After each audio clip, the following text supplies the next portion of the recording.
Hey, what's going on everyone? It's Green Zero back here with another Command & Conquer 3 Kane's Wrath video commentary. That's right, I have another Kane's Wrath game here for you today. Don't forget to sign up for the tournament. It has been announced. Watch the previous video to find out how Kane's Wrath Online in the link below. World Championships 2014. Obviously sign-ups are open, so get in quick. But anyway, we're going to jump back into the games because I want to try to bring as much video content as possible to keep people interested. But we have, I'm not even going to say that, PorSupuesto something or other, but it's going to be Hydraulic there, and he's going to be playing against eXs.Atlantis, which is Andre, who has made a reappearance in times, known for being a pretty good 2v2 player there. But it's going to be Hydraulic versus Andre, and we're on Tournament Towerless, and you're like, hell yeah, new maps time. Tournament Towerless, again, very popular in the last 2 weeks. This map has been played like pretty crazy, like quite a lot. Bike Rush has been streaming it, a lot of people have been playing on it, and we've got a replay here from it. So it's going to be marked of Kane versus Zocom.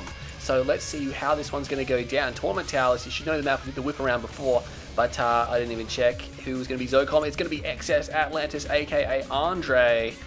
Again, most well known in the 1v1 for his match against Eclipse in the top 10 of 2011. He got replay number 2 there, so that was pretty crazy good, and he's going to go straight for his engineer. Oh no, he's actually going to go straight for a second rifle squad. Okay, maybe it was a random mirror. I don't think it was, though. It could have been a random mirror. We'll have to see how it goes. We have obviously Hydraulic over here. He's dealt with Mock, and now he's a pretty good Mock player. He does tend to do some pretty crazy things. He actually built himself a Mock squad over here, and he's got another one as well. So he's going to have some EMP blasts. A lot of Mock players like to actually rush out with some of these squads just so they can imp the other guys, conyard it, and just stall them and things like that, and just hang around causing problems. Both sides are going to take their spikes now. A lot of the buildings here are destroyed. I think 2 of them, that one there and that one there, are garrisonable. But anyway, I don't think Andre has taken. Oh, he has taken that one there. Can't actually tell half the time. There isn't. I mean, with the building so badly damaged, it doesn't actually have any features on it. Maybe Predator could fix something like that up. But 2 rifle squads against 1 almost dead Awakened squad, never going to work. Of course, when you draft Awakened squad, you only get 1 member out of the squad. And just remember, guys, it has a secret blue field. Well, not so secret, but dry blue field in the bottom corner of the map. So if you get pushed off of your main field in some kind of base push, you have blue tib to help fund some kind of resurgence there. And we have seen a couple of players so far who have lost to a base push actually get the blue tib and then force the other player back off this green field, and the game will continue on there. But nonetheless, doesn't look like there's a rush at all coming out from Hydraulic. No, he's just going for a second harvester. What is Zocom doing? What is Andre doing? He's going to go for a maneuver here. Let's see what happens. There are a few Awakened squads here, so they could just blast off their amp just to cause problems. I think that's what they're going to do, unless they've already done it. And they try to get both, but they only get the refinery, which is actually going to do nothing at all because there's nothing waiting to be docked. And this harvest is going to turn around. Now tries to go for the crush. That's cheeky, but he's not going to be able to get there. He's going to move up onto the high ground. Some players, especially with Tournament Tower, they just like to move their what do you call it, MCV here and build up here or crawl up here. But having extra build radius is just so important on this map, I think, especially in the middle here, to have like build radius up here where you can place base defenses, you can place defensive structures, war factories, things like that, and both players are actually going to do the same thing. So there you go.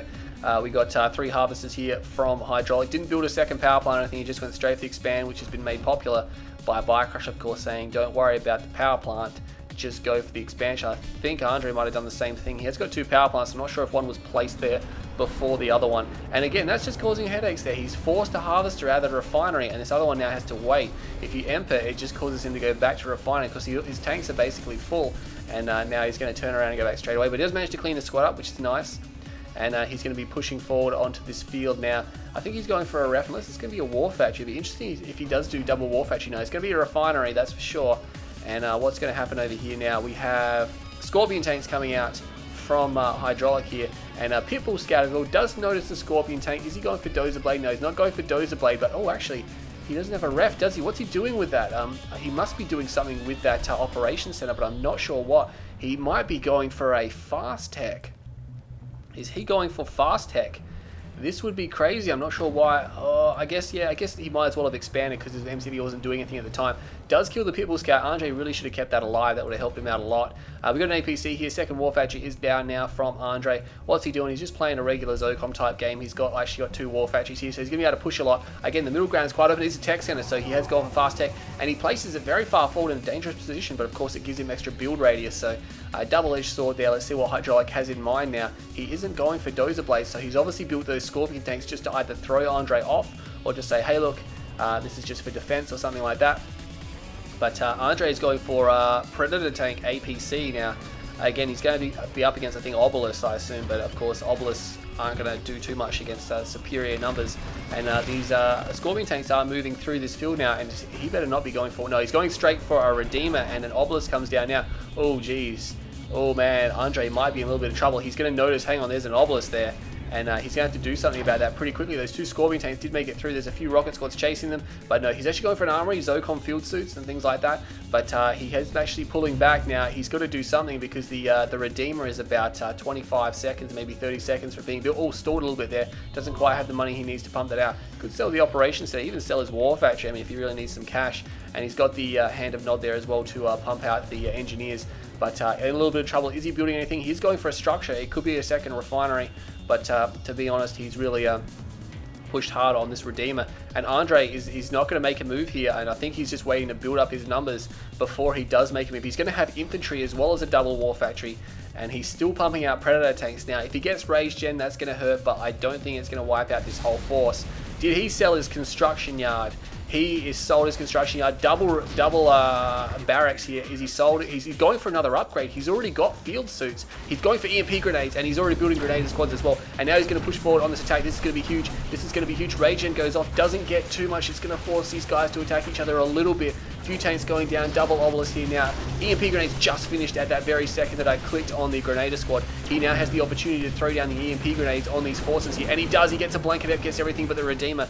And there are a few Awakened squads here from Hydraulic, but he is under attack now. And he's got to do something about it. There's an engineer moving around. It's got an APC, not engineer. It's got the APC has an engineer in it. And meanwhile, these guys here just continuing to fight. EMP grenades going off for Andre. He's moving that around. Is he going to go for the refinery? No, he's going to go straight for the MCV, I think. He's going to go straight for the MCV. There's tip troopers there. He's not going to be able to get it. And again, EMP grenades go off. More blanket M coming down. There's EMP grenades everywhere. There's tanks everywhere. He's in a lot of trouble. And these Tiberium troopers are going to get... No, they're not going to quite get killed by the APC. Another blanket M goes down. Hydraulic in all sorts of trouble. He needs a base defense. He needs it now. It's only a shredder turret. That's not going to be enough. These Grenader squads with their field suits just going to have so much health. This shredder turret's going to do nothing. And again, more blanket M by Andre. This is crazy good. Zocom. Don't mess with the Zocom. More blanket M coming down. He's going to tuck that Redeemer away. The NG-APC is still alive, and there's a shredder turret there, so I think he's forgotten about it. Soon it might have been actually destroyed.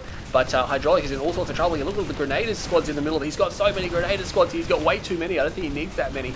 And all of a sudden, actually, those Grenader squads do a ton of damage to buildings. So this is crazy.